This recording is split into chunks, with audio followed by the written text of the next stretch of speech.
Quando as pessoas conversam sobre mulheres desviadas, nunca comentam sobre como essas mulheres lidaram com os momentos constrangedores, com o que acontece na sequência desse desvio, por assim dizer. Todos sabem que a primeira coisa que Eva fez foi conseguir para si um vestido feito com algumas folhas, e George podia entender perfeitamente o motivo. Era constrangedor. Em um momento, você está tão dominada pelo prazer que está, bem, gemendo e grunhindo e, de um modo geral, agindo como um ser irracional.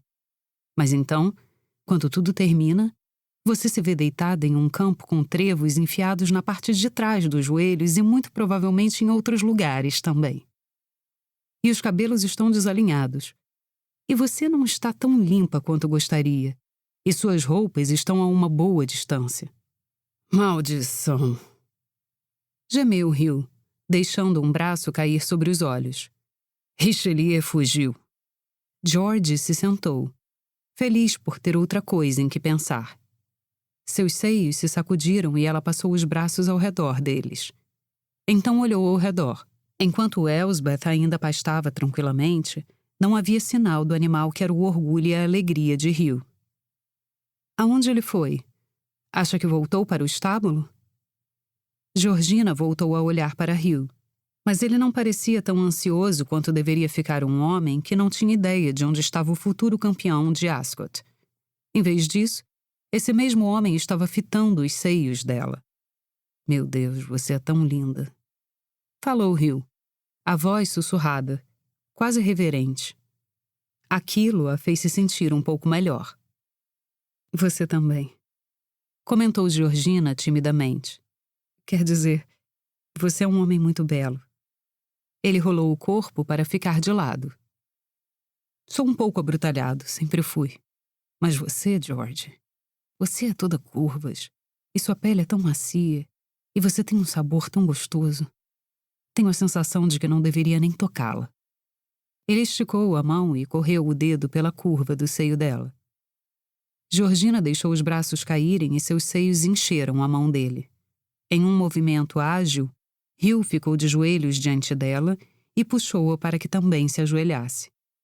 George estava dolorosamente consciente de seu traseiro nu, do modo como os seus seios tocavam o peito dele, da relva emaranhada sob seus joelhos.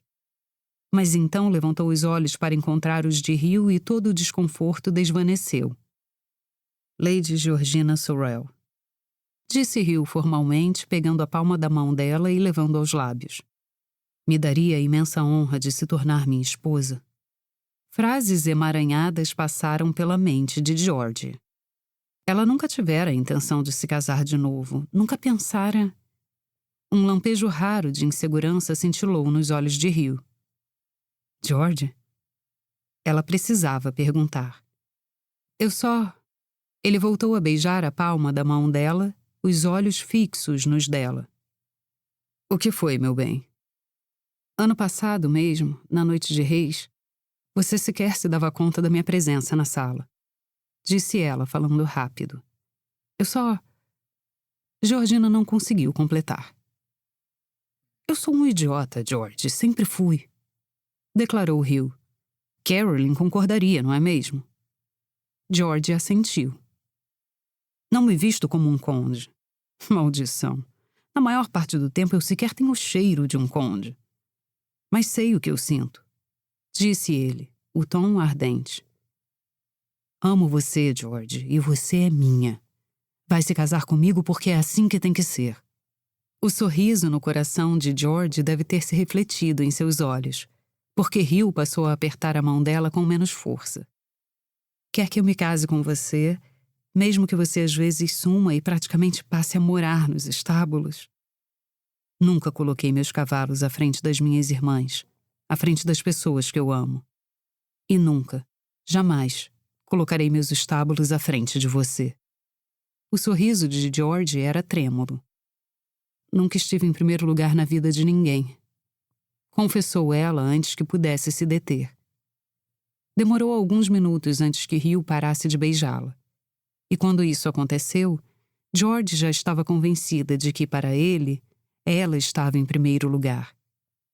Então, Você aceita? Perguntou ele.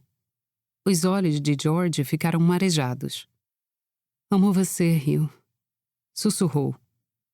Mas aceitar se casar comigo, sendo do jeito que sou, com todos os cavalos, toda a estupidez e o fedor de estábulo? Eu não ia me casar de novo. Os dedos dele apertaram os ombros dela. Foi assim tão terrível com Richard a ponto de você não conseguir contemplar novamente a ideia? Ou tem algo a ver comigo? Eu não pretendia amar você, disse George, sorrindo através das lágrimas. Então, achei que talvez se eu não casasse, eu não...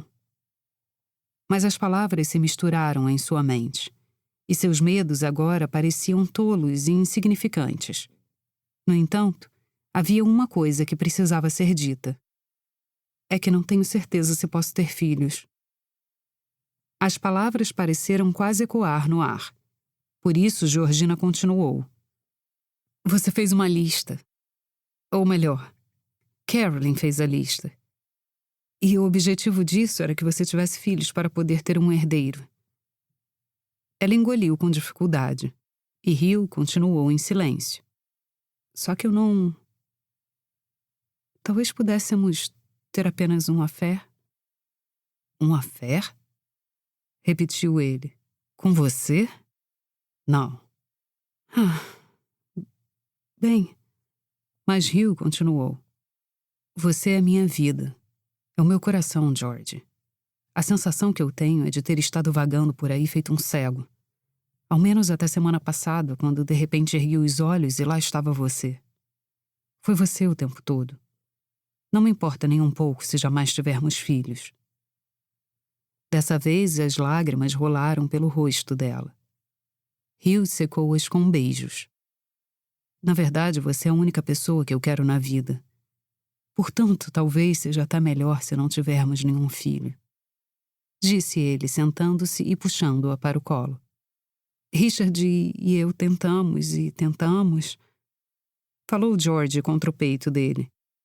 Não conseguia se forçar a encará-lo nos olhos. Não me importo, disse Hugh. As palavras vieram do fundo do coração dele, e Georgina soube. Ela ouviu a verdade no que ele disse, como se estivesse escrito na pele de Hugh. Então ela levantou os olhos e viu que estava escrito também nos olhos dele. Você me ama, George? Perguntou Hugh. Demais, disse ela, e sua voz falhou. Então se case comigo, porque eu também amo você demais. Prometo ser mais cauteloso enquanto estiver treinando cavalos. Vou tomar cuidado. E enquanto isso, vamos nos amar pelo máximo de tempo que pudermos. E isso é tudo que importa. O Sr. Bucky Buxton, cujos campos corriam ao redor do laguinho e que havia flagrado um cavalo grande cor de lama comendo os amores perfeitos da esposa dele, estacou o passo, boquiaberto. Não havia limite para o que os aristocratas faziam naqueles dias. Lá estavam eles, nus como vieram ao mundo bem ali, no campo dele. Buxton ficou observando por um momento, mas quando o par afundou na relva, ele virou a cabeça do cavalo para longe e começou a voltar para o lugar de onde tinham vindo. Sei quem você é, disse a Richelieu. Você pertence àquele conde que está visitando a Casa Grande, e desconfio que é ele que está lá atrás no meu campo.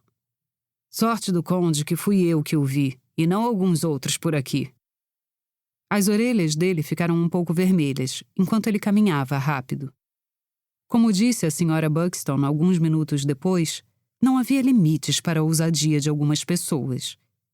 E mesmo quando a esposa lembrou a ele certo incidente que acontecera 23 anos antes, em uma noite cálida de verão, quando ele foi cortejá-la, Buxton não se deixou demover. Aquilo fomos nós, insistiu ele teimosamente. Eles são aristocratas. A Sra. Buxton riu e pegou outro lençol. Era dia de lavar roupa e ela estava pendurando as roupas de cama limpas para secar. E por que o conde não deveria estar se divertindo em um campo assim como fazem as outras criaturas de Deus? Buck não tinha uma boa resposta para aquilo. Por isso apenas balançou a cabeça de novo e levou Richelieu para a lateral da casa, para dar água ao cavalo.